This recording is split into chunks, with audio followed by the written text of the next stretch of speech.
Welcome to Saltier Politics. This week we have another guest. We have Marc Schwartz from CBS. He joined us earlier last year. And Julie, this was a great conversation with him that I really think people will enjoy.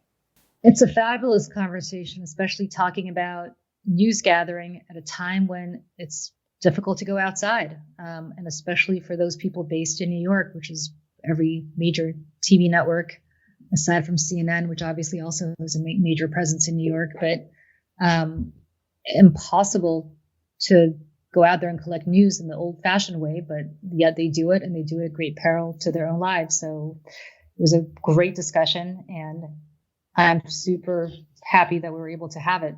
How was your week? How's being stuck in Florida? It's weird.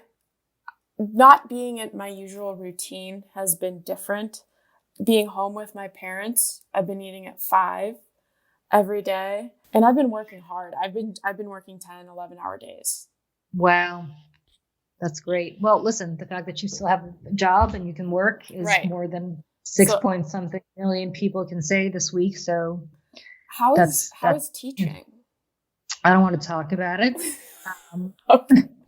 It is the hardest thing I've ever done. What subject did you find that you realized you did or didn't like and that you're just really hating to revisit? So what I'm hating to revisit is actually the subject that I loved best when I was little, which is syntax and writing. And I think it's because I have no tolerance, as you know, from the clapback years, for people who don't know how to spell or use grammar properly. And that turns out to be my 7-year-old, not because there's something wrong with him, but because he's 7. And I just have no patience. And again, homonyms, which is there, and there, like I went there, they're going there, and I'm talking about their trip. If you don't get the spelling of that right, then I start getting frustrated, both if you tweet me mean Twitter messages, and also if you're related to me. So I find that I don't have the patience to be a good 7-year-old teacher for a 7-year-old. I'm not cut out for it. Teachers, I realize, I've always thought this, but now I believe it with every fiber of my being, need to be paid what brain surgeons are paid. I would rather do brain surgery than teach 2nd grade. And I say that as somebody who almost failed out of 9th grade biology. So I don't know what to say other than this is absolutely the most difficult thing I've ever done. And I find myself losing patience, which is not fair to my son, but nevertheless, here we are. This is just bizarre, Julie. I don't know when I'm going to get back to New York or when it's safe enough to travel in a plane, because then when I go back, the person who I live with is worried about, like, did I catch something on the plane and then do quarantine for 14 days? So, yikes. That's an excellent question. What did you guys decide? We're just going to keep riding it out. Is she at home with her parents, or is she back in the city? She is at home with her parents. So. Wow. Yeah, it's complicated, but you have been watching something which I'm appalled by, which you seem obsessed with, Tiger King, which is possibly the worst thing I've ever seen in my life, to the point where I have trouble sleeping at night. But apparently this is the sleeping aid that I have been waiting for my whole life. It comes on, I pass out. I have been enjoying the hell out of it. I've been watching it with my dad, and just seeing his reactions to a lot of this. A lot of the dumb stuff that they say, and you're like, is this real? And then it gets dumber and dumber. And then just the conversations at the end of it, like, did Carol kill her husband? Which I don't know or care if she did. A couple of things. One, if I want to see an exotic animal, I guess I'll go to the zoo or to a safari. I don't understand this whole obsession. Did you see, though, how many votes he got when he ran for governor of Oklahoma? Yeah. That was, yes. But that says a lot about our country as well, which I thought was really interesting. I had the same reaction. I was like, now I understand how Donald Trump got elected. Every single one of those people, I guarantee you, voted for Donald Trump. Right. Because what they were saying about him, they're like, you know what? He says what he means. And I'm like, this is what happens. Oh, yeah. Even if what he means is completely insane. And by the way, I don't believe for 1 second that that guy cares about animals or cares about anything other than self-promotion. That is correct. About the 19-year-old boys he seduces into marrying him in exchange for meth. Nope. None of whom, from what I can tell, are gay. He just wants a warm body to be next to. Like that guy died. One of his alleged husbands died. He didn't seem that broken up about it. No, he put on a show that he was broken up about it. That's my point. That's what's so concerning about this. So why, to me, this is like reality TV. This is the difference between you and me. You love reality TV. I hate reality TV. I'm embarrassed for people on reality TV. The same way I'm embarrassed watching these people. Even though they're not getting exploited, they're actually being kind of exploitative. And then also, and I asked a good criminal defense attorney about this, if I were to suddenly kill my husband and who is worth millions of dollars and then somehow make jokes about this and not take it that seriously, how do I not get indicted? They indict people all the time without a body. Right. So what was the answer that you received? Well, he is a criminal defense attorney, so the reaction was, of course she shouldn't get indicted, but he would say that she shouldn't get indicted even if she was holding a smoking gun. So he's not the best person to ask. But seriously, hypothetically, what? I mean, is it obvious? This is like OJ. Is this not obvious that OJ got indicted? Right. How did this woman not get indicted? How is she walking around? And who's the second husband? And how come she's gotten 3 men to marry her? I don't get that. Who are these men? He was weird. I was cringeworthy to watch and difficult to watch, but it was like watching just a train wreck. You just noticed the wedding picture where she's wearing her wedding dress with a leash around his neck? Oh my gosh. I just looked at my dad and was just like, oh God, and just cringed. And he's like, I don't get this guy. And what? I didn't. I guess it really just made me escape my reality for the time while I was watching that, which was nice. You're in the same state that woman lives in. That is your reality. She's from Florida, my friend. You gotta own it. These are your people. Touche, Julie. Yeah. That, I don't have anything else to say about that. Really nothing to say. Why don't we get to the show? Here comes Marc Schwartz from CBS News. Welcome back to Saltier Politics, Marc Schwartz. Not only is he one of my closest friends, but he's the kick-ass national assignment editor at CBS News. He's here to talk to us today about everything from coronavirus to Bernie Sanders dropping out of the race. Let's get into it. Marc, welcome. How's it going, Marc? Thank you for having me back. I'm doing well. Thank you for having me back. I really appreciate it. We're so happy to have you. Tell us what it's like being a news editor at a time when the news is moving really fast, but people are not. It's actually a very interesting experience. I would say the last 3 weeks have been. CBS News was impacted by the coronavirus pretty early on, as we've had a couple of positive people in the building. So we had to clear out real fast. This was before it really, really exploded. We didn't have full shutdown yet. So we've been working from home for a while. So it's been a huge adjustment, essentially running a network news operation from your dining room. Meanwhile, you still have teams out in the field doing their thing. And, just because I'm in my dining room, like you said, doesn't mean that news stops. So I still have to gather news as hard as ever because it's never been so important to get the most accurate information, the newest information. And Lord knows there's a lot of disinformation out there right now. So I'm more passionate than ever to make sure that, the audience that I'm serving gets the best information that's out there. Do you guys feel at CBS that you have to correct all the misinformation that's coming out? And unfortunately, it's not just coming out from conspiracy theorists or anybody else. You have the president putting out things that fact checkers have just said is completely either false or unproven. Do you feel that your job is not just to report on the news, but also to correct misinformation that's been coming out as a result of this virus? I feel like the conspiracy theories are on steroids more than usual in the last couple of months. More than ever, I think the last time we spoke, right?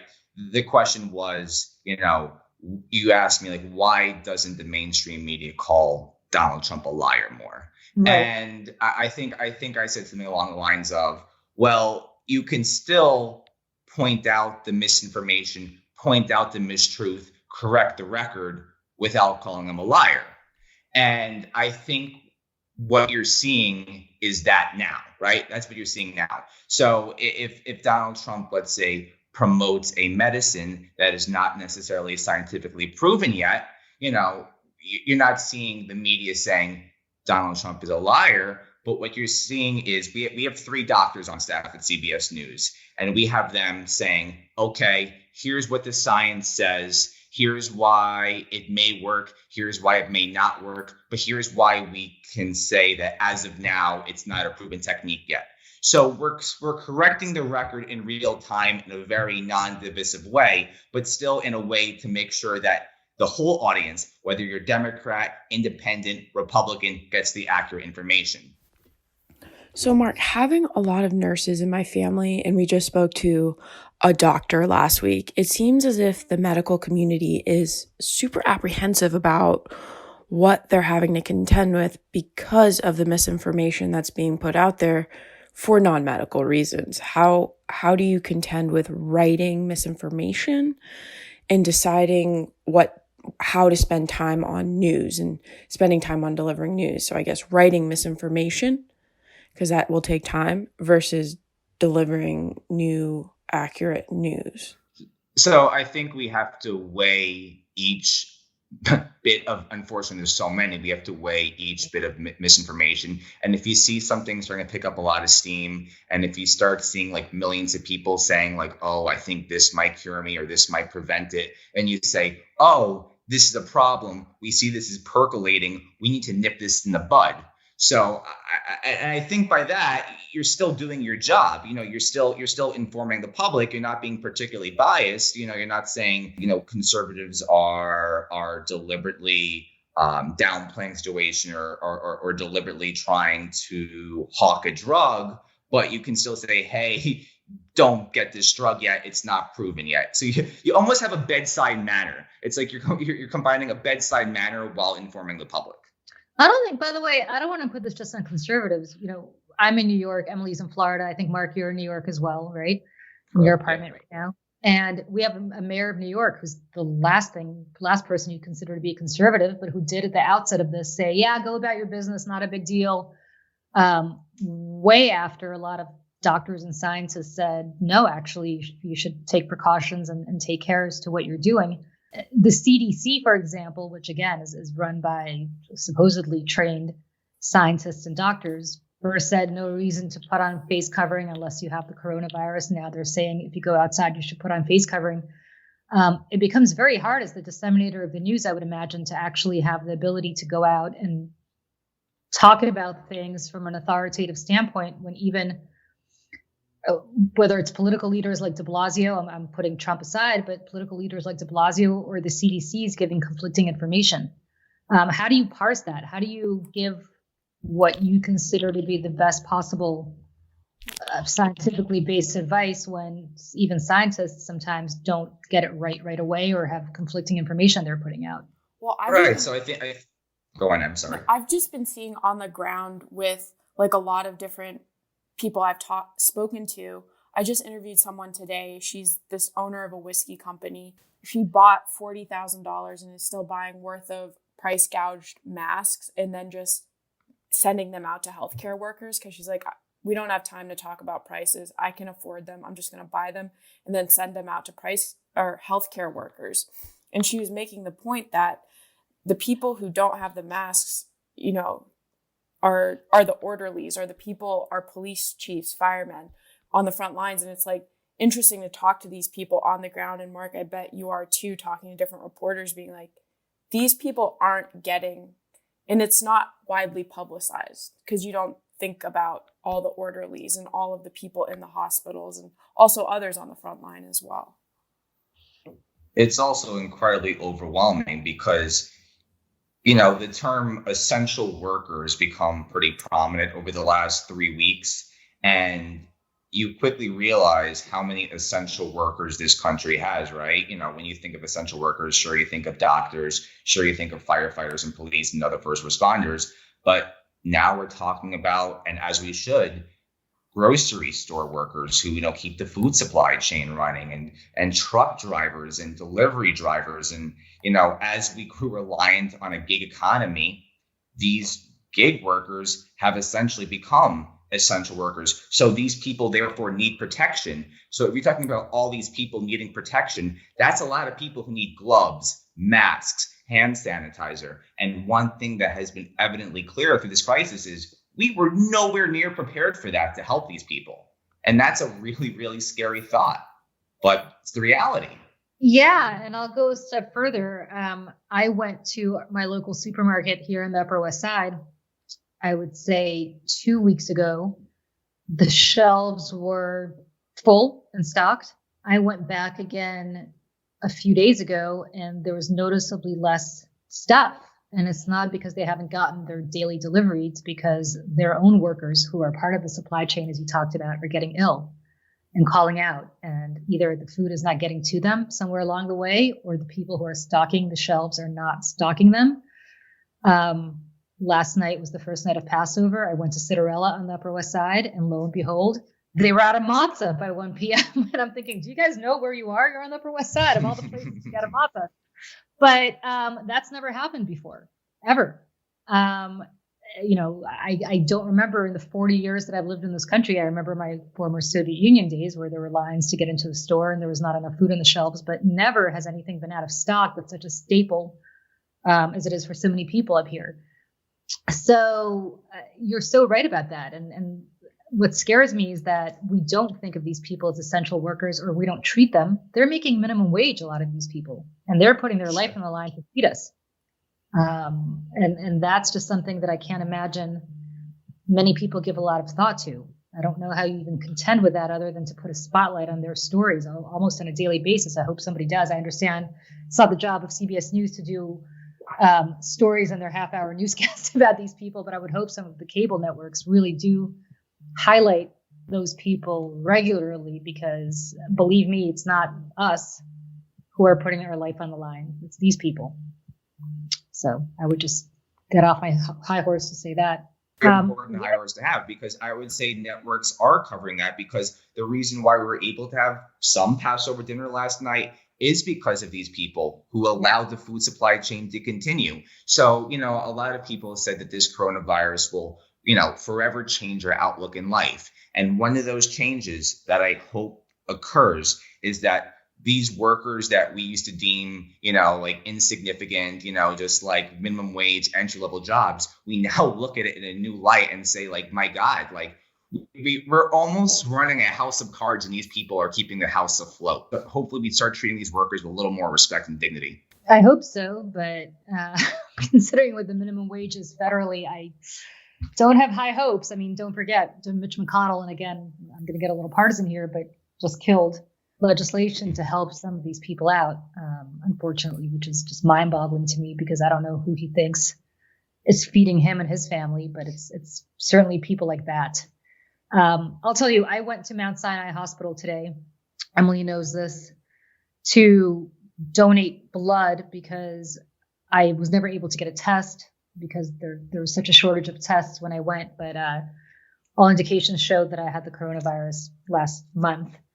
And so there's an experimental drug that they're trying to develop, or some sort of experimental treatment at Mount Sinai using antibodies from the blood of people who've recovered from the COVID-19 virus, and giving it to people who are really in bad shape right now and fighting it.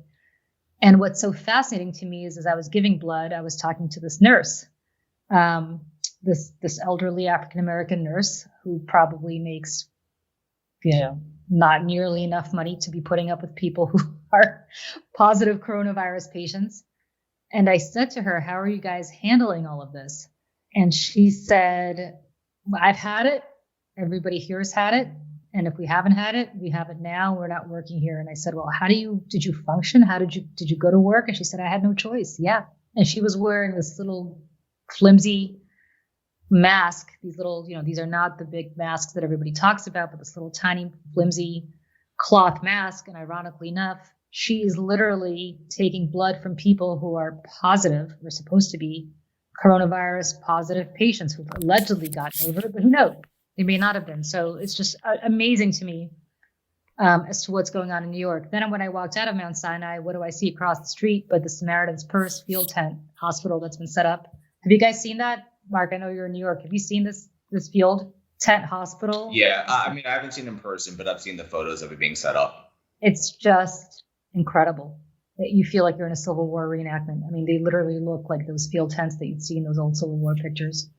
And again, I mean, it's just amazing that this is the greatest city in the world, where hospitals are so overwhelmed that they're having field tent hospitals set up outside of a major hospital, Mount Sinai in the Upper East Side.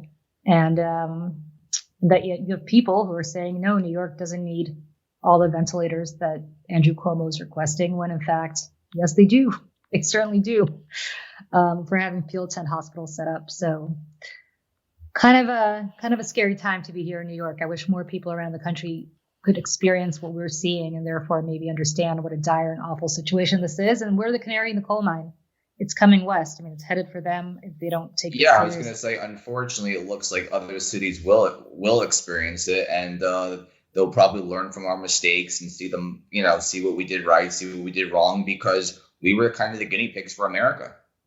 Well, I wonder if they'll see it because, Emily, in your home state of Florida, where you've been exiled for how long now? Like a month? How long have you been down there? Almost a month now. Yep, in about 4 days, it'll be a month.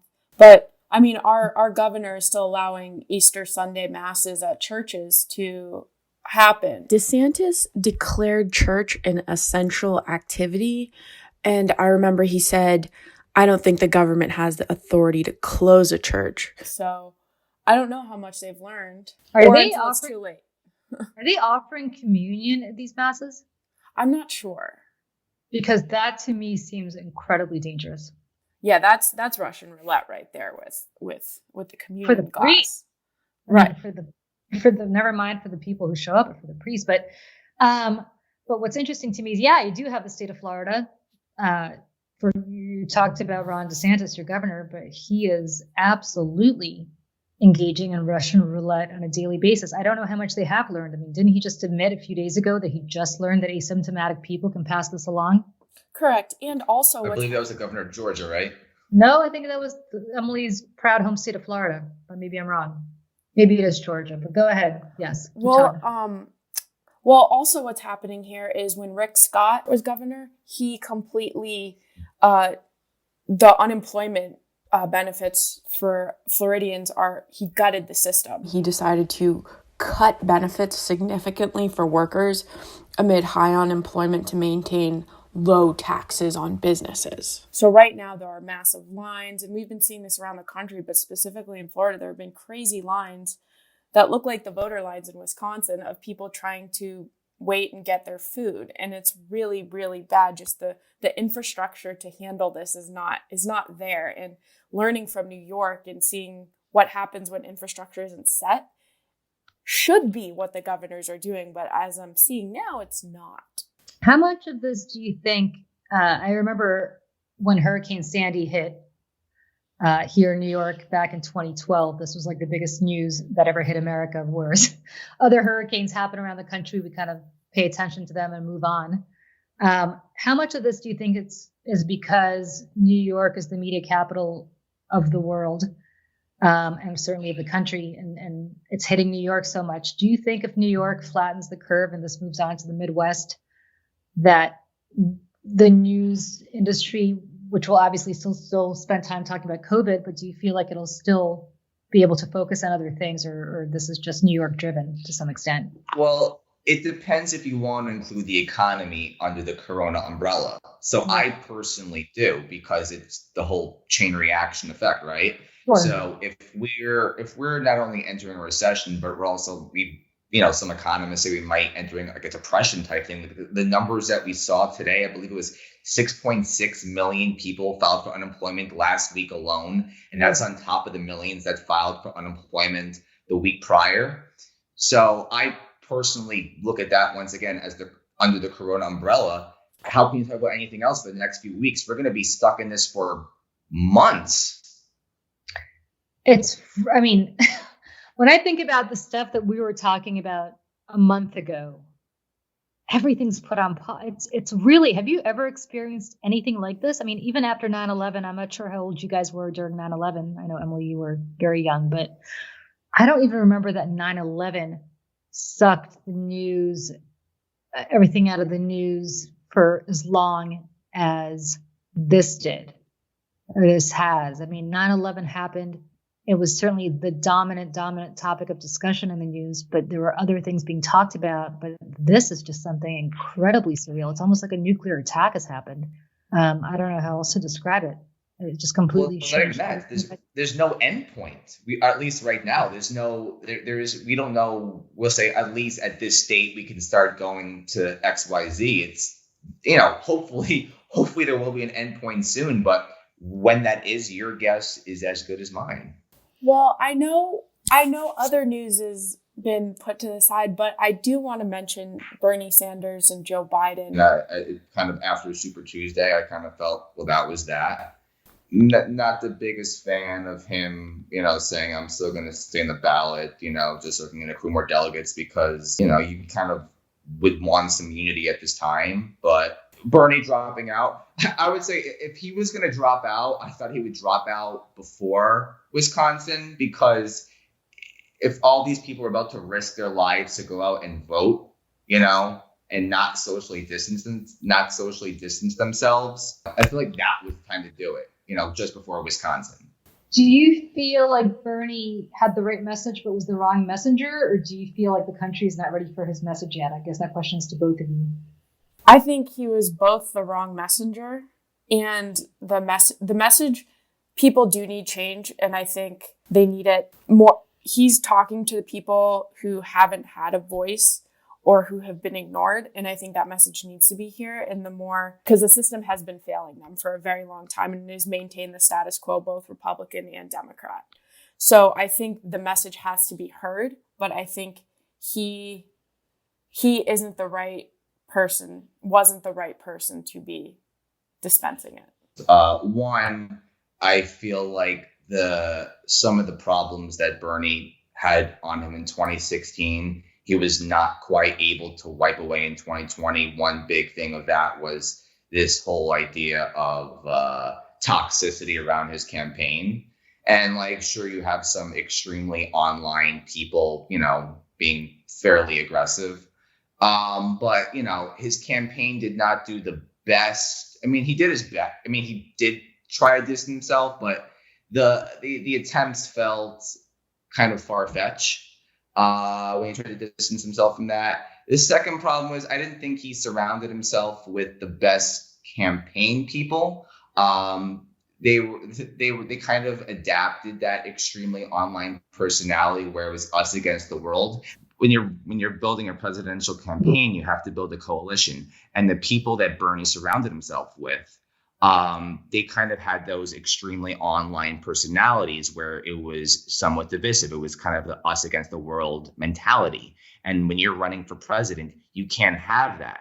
So, sure, his message might be for the working class, but you really have to tone down the rhetoric. And even though your candidate might be having the right rhetoric, if the people around you are kind of spoiling that, it's spoiling it.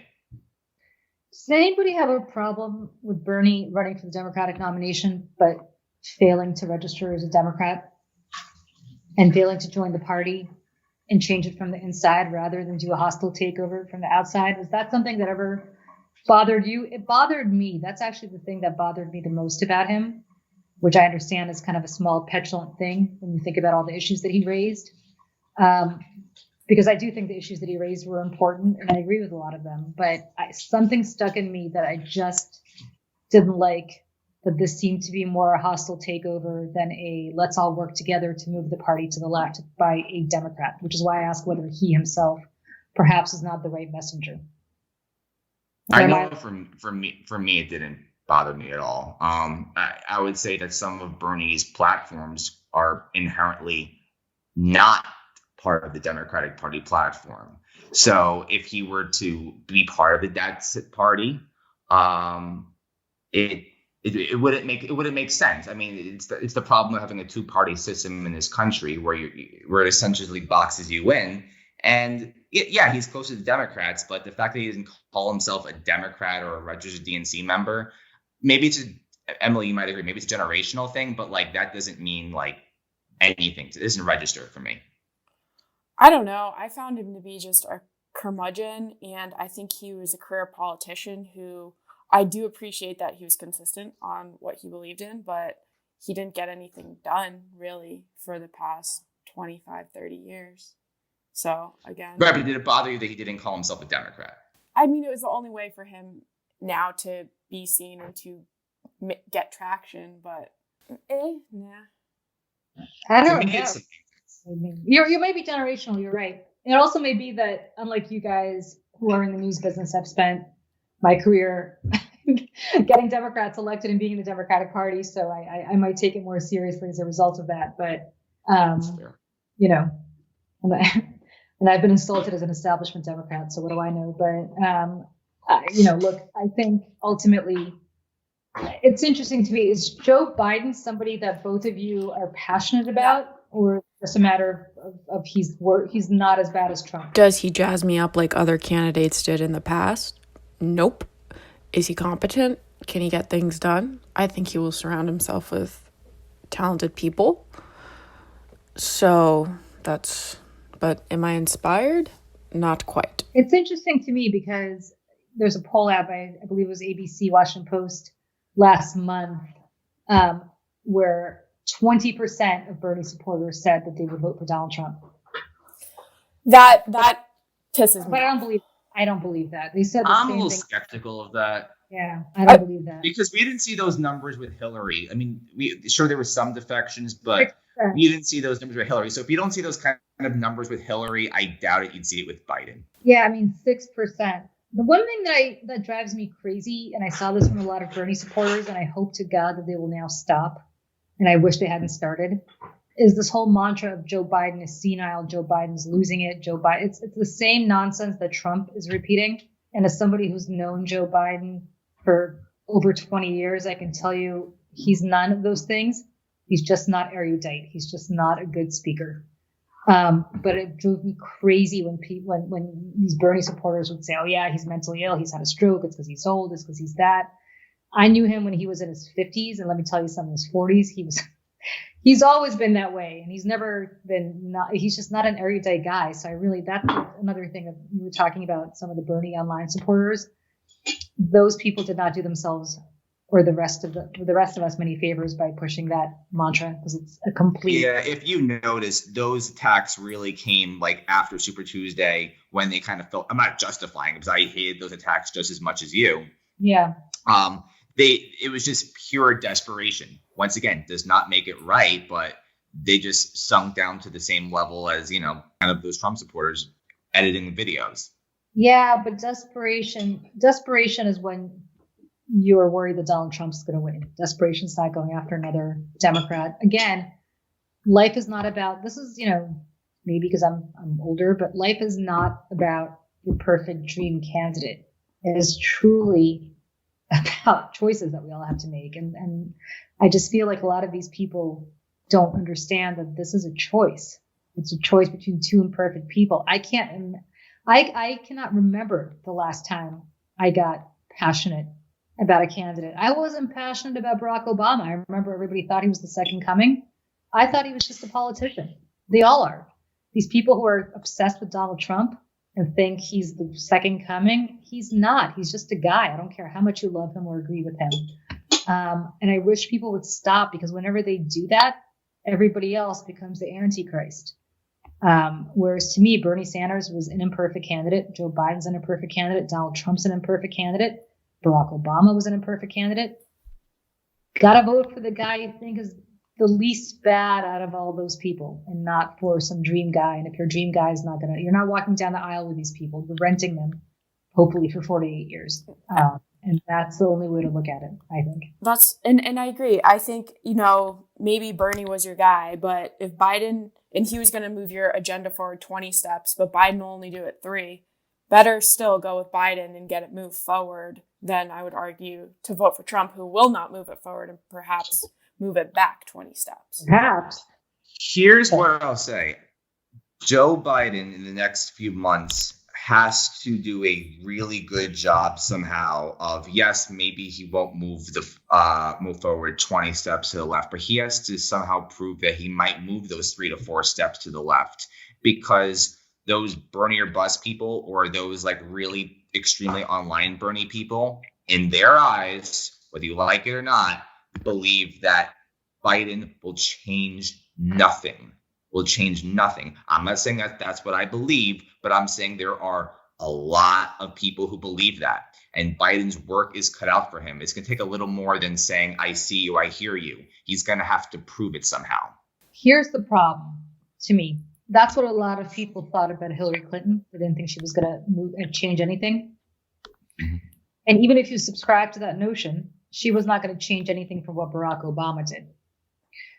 Now, do you really believe that Joe Biden is not going to change anything from what Donald Trump has done for the last 4 years?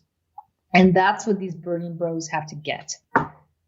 It's not a question of Joe Biden, as Emily said, being in lockstep. It's a question of, can you imagine 4 more years of Donald Trump unleashed? My bigger concern is not that. My bigger concern is if Donald Trump, who won 4 years ago, still said the election was invalid because 3 million people voted fraudulently, because all these illegal, as he calls them, illegal immigrants voted illegally, 3 million of them. Clearly, that's why he lost the popular vote to Hillary Clinton. If he says that, having won, can you imagine what he will do if he will lose? And do we really see a scenario, and I can't believe I'm saying this, but then again, I never thought I'd be stuck at home for a month with a crazy plague.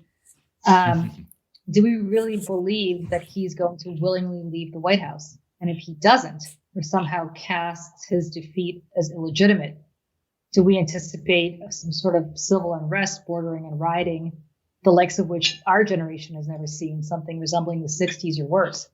Is that something that you guys think about? Actually, it's a good question, Mark. Is that something that you guys at CBS are even contemplating as a scenario, or something in the news that you might be thinking about deploying your resources to cover in November?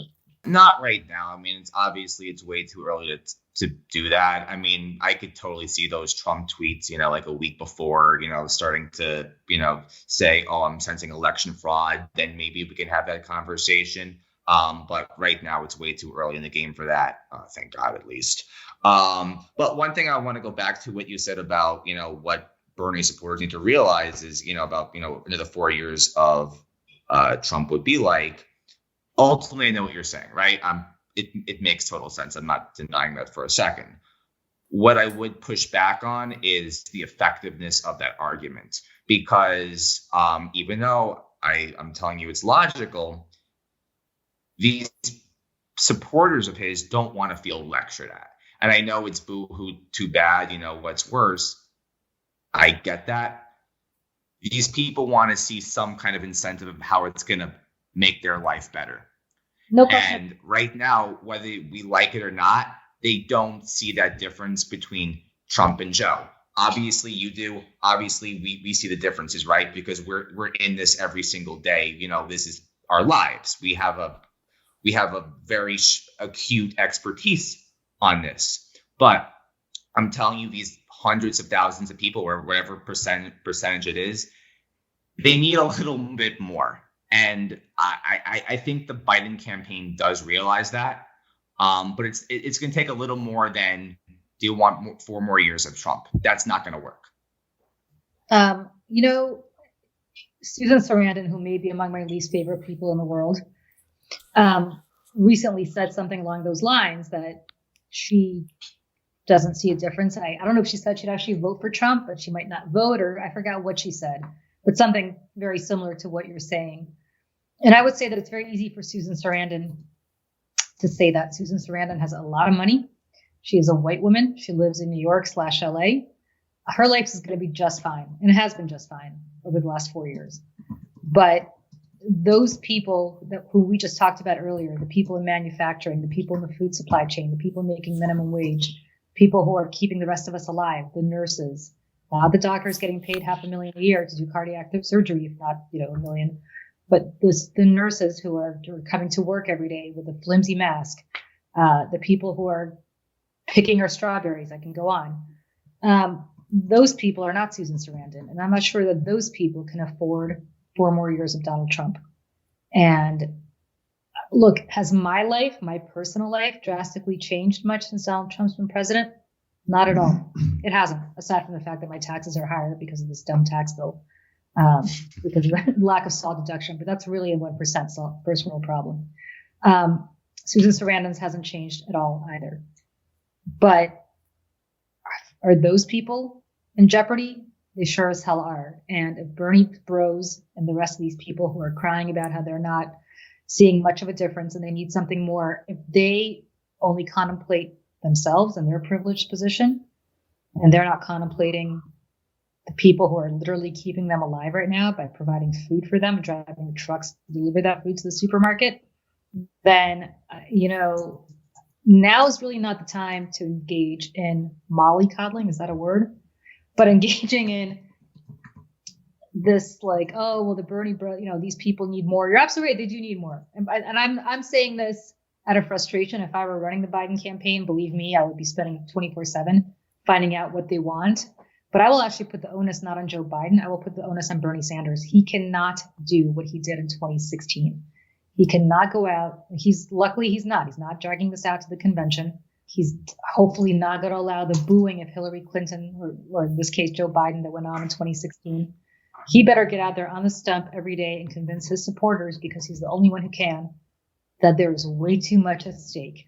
And if Joe Biden needs to give him some sort of title or commitment in the cabinet, not as vice president, because that's going to go to a woman, luckily, but some sort of commitment to placate or to get him more invested, I hope he does. But I would put the onus not on Joe Biden. I would put the onus on Bernie Sanders. He's 70-something years old. This is his legacy, and he needs to understand that. I agree with that, and Bernie does have a responsibility to do that at some point, sooner rather than later. But as long as the Biden campaign knows that the argument of do you want another 4 years is not good enough.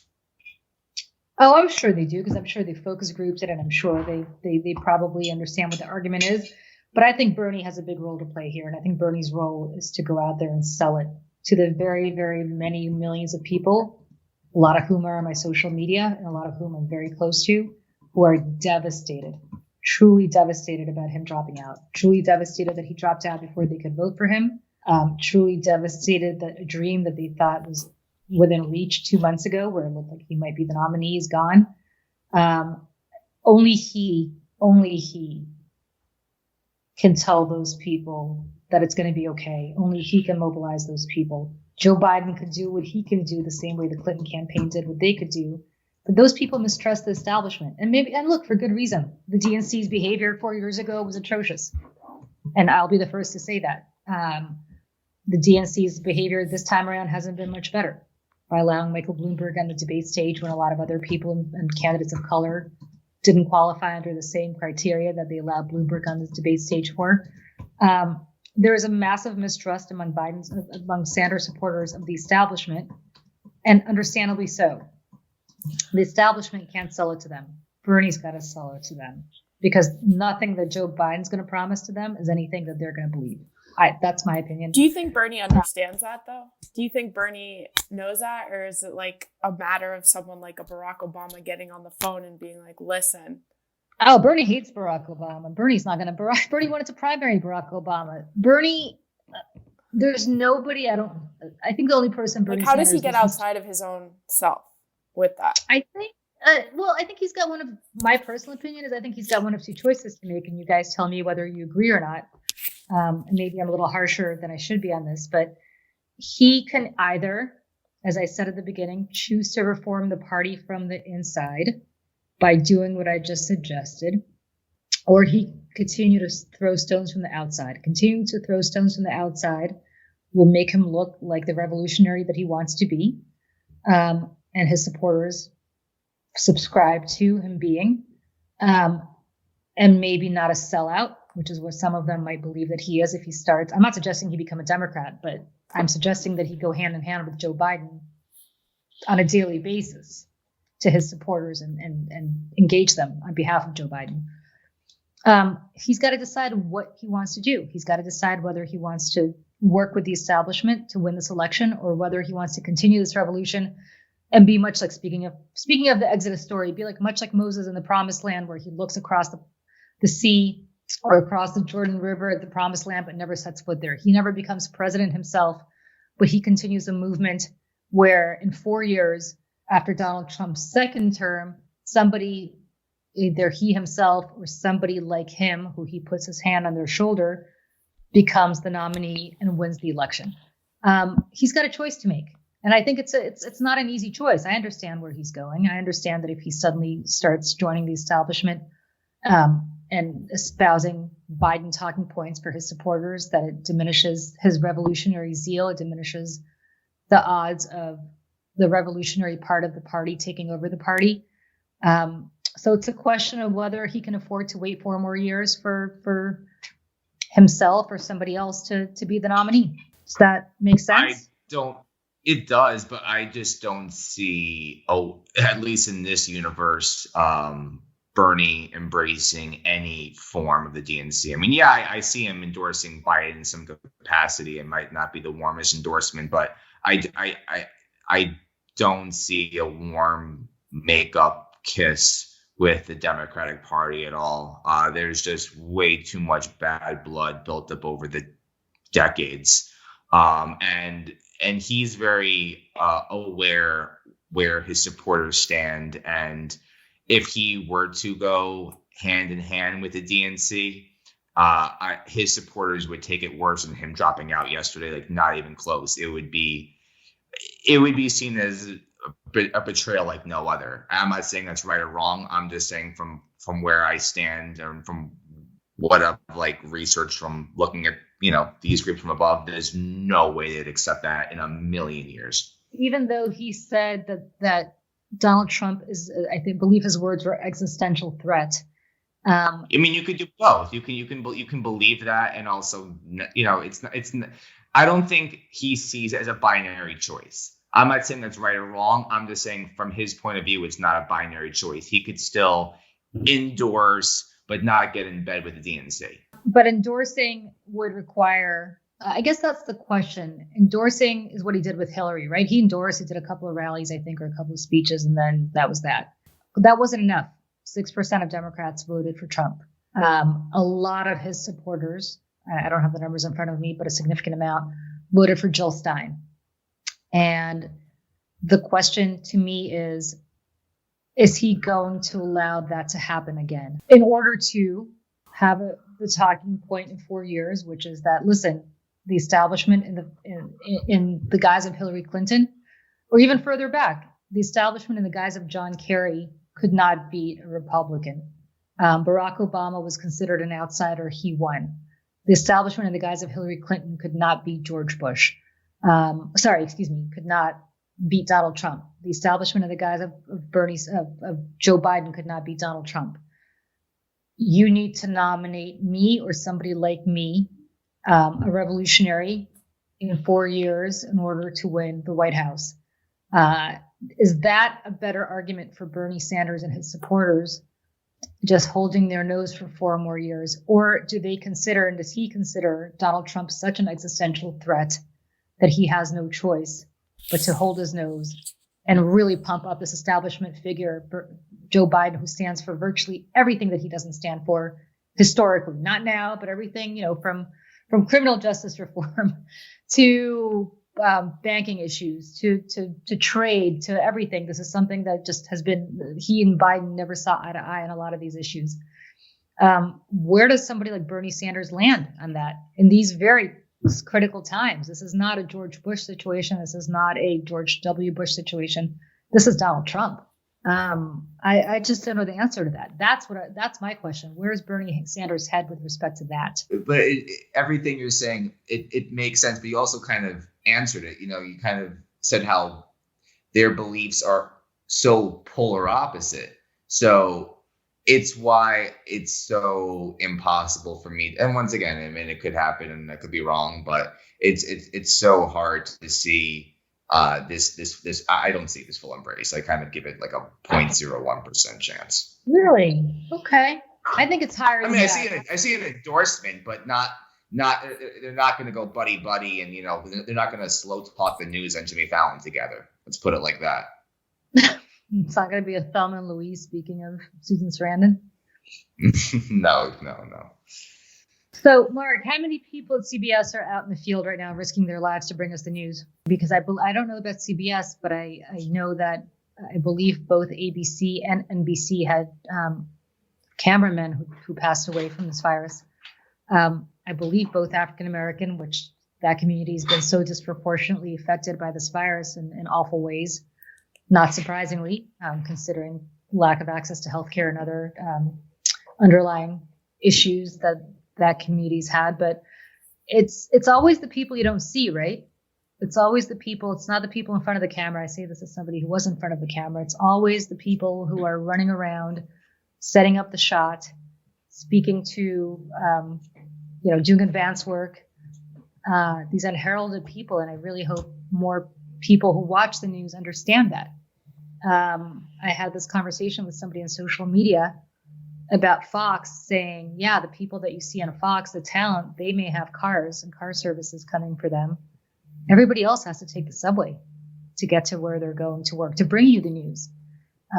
Whether it's the floor director, the floor manager, or the guys running the camera, or everybody else. And I hope that people who watch the news, which has gone up exponentially since everybody's been stuck at home, appreciate that and understand that. I know you do, obviously, because these people all work for you, but it's not just the Nora O'Donnells or the Gayle Kings or the people in front of the camera, the glamour shot people. It's those people, from the makeup artists to the camera guys, who make them all look good and made the rest of us look good. So that's my little. So two things. So one, with the increased viewership you talk about, I hope that some Americans can see the army that it takes to put on a newscast. It's like you said, it's not just the anchors or the reporters in the field. It's the producers, it's the camera guy, it's the sound guy, it's the production assistant, it's the editor, it's the assignment. It takes an army that, our President Z says that all the time. She always says it takes an army, and it's so true. And I would also be remiss if I didn't mention that CBS News also lost someone really, really special to us, Maria Mercader. She was a VP of talent who I knew pretty well, and she had such an amazing spirit and just such a great person. And it just shows how this disease is just impacting so many people. And, at this point, it's hard to find a person who doesn't know someone who lost somebody to this disease. Yeah. Yes, that's right. She did. And I'm sorry, I should have mentioned that. Of course, she was a very prominent person, I think, at CBS, who a lot of people encountered over the years. And I think was a mentor to a lot of people, right? Especially to a lot of women out there. But you're so right. I mean, those of us in New York either know somebody directly or have a 1 degree of separation. It's almost like 9/11, where you know somebody or know somebody who was very close to somebody who's passed away from this disease, and it doesn't discriminate. As I said, you have cameramen, you have executives, news executives. You have a teacher at my son's school who I didn't know, but was apparently beloved, and a longtime teacher there, almost a 4-decade teacher there, and so on and so forth. And it's scary how this just kind of puts its hand on somebody's shoulder, not by design, obviously, but completely randomly. It's actually terrifying. I have hope with that. Since so many of us know somebody who might have passed, or that 1 degree of separation that you talked about, it's easier to get things done when you felt an impact. So when we talked earlier about, these essential workers being treated properly after this is all said and done, when the smoke clears, then will be the best time in our lifetimes to treat these people as they should. So I hope you're right. I think what you said is the most important thing that's been said on this podcast in a long time, that I hope people do appreciate these people and understand that all of us who are sitting in the comforts of our house, Skyping each other, would not be here without them delivering food to us, checking us out at the supermarket, getting our coffee delivered, and making the internet run on time and well, and climbing up on those poles with face masks to make sure that power outages don't happen. So that's a very good point. On that note, give us some good news throughout this crisis.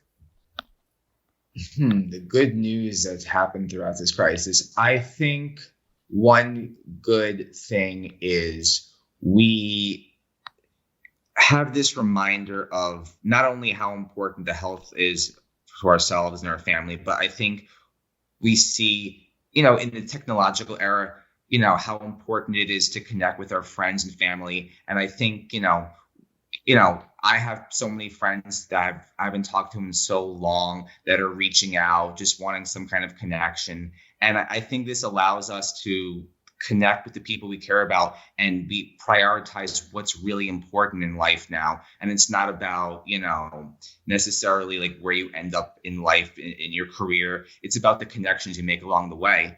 And I think this illness has really brought that to the forefront. So we got our priorities in straight, and we now have our friends and family closer than they've ever been in our lives. And I think that's in a way a blessing throughout this entire curse.